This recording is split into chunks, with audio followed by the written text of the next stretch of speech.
sur les services publics, sur la police, sur les gendarmes, etc. Et quand je demandais tout à l'heure, est-ce qu'on est débordé, il est là en fait, c'est que tous les quartiers réclament ça, les quartiers réclament des renforts de police, etc. On n'arrive pas, on n'est pas capable aujourd'hui. Alors c'est symptomatique, hein, ça veut dire que c'est comme une gangrène, ça touche effectivement tous les quartiers. Alors après, quand vous êtes un dealer et vous êtes dans le narcotrafic, vous avez du temps, de l'argent avec une manne énorme, c'est 3,5 milliards d'euros Ouais. de revenus par an, et surtout vous avez une ressource humaine. Parce que dans les quartiers, vous avez des jeunes que vous prenez dès le plus bas âge. C'est d'ailleurs pour ça qu'on va brûler des écoles, des bibliothèques, etc. C'est pour les enclaver dans les quartiers pour pas qu'ils ressortent de là. Et donc, du coup, cette manne de ressources humaines, vous les avez et vous les remettez dans le trafic dès la jeunesse. Et donc, effectivement, il faut repenser, à mon avis, et refonder la justice. Aujourd'hui, ça ne marche pas. Il y a des temps de répliques judiciaires qui sont trop longs. Il faut vraiment punir très, très vite, plus facilement, et surtout ne pas rater l'âge, j'allais dire, des mineurs.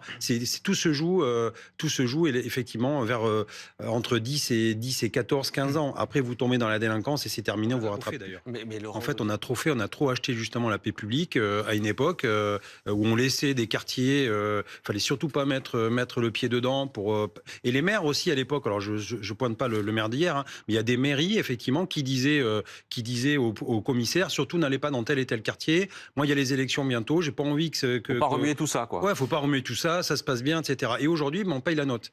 Et on voit bien aujourd'hui que ces gens-là, les dealers, ont pris de l'épaisseur, ont de l'argent, et puis maintenant, ils sont sur une offensive. Et effectivement, l'État, je dis bien l'État, n'a pas vu venir encore une fois, ce danger, et que ça arrivait aussi vite. 80% des saisies de drogue, ça se fait dans les zones aéroportuaires et portuaires. Donc on voit bien aussi qu'il y a des entrées. Donc il faut travailler en amont sur les entrées, parce que c'est pas en France qu'on produit la cocaïne ni le cannabis. Donc c'est des pays tiers. Et quand on mène une guerre, il faut déjà des alliés. Et puis il faut travailler sur la base. Donc on sait d'où ça vient. Ça vient du Rif au Maroc. Ça vient d'Amérique du Sud. Ça vient des pays via les pays de l'Est. Et donc il faut s'attaquer aux filières.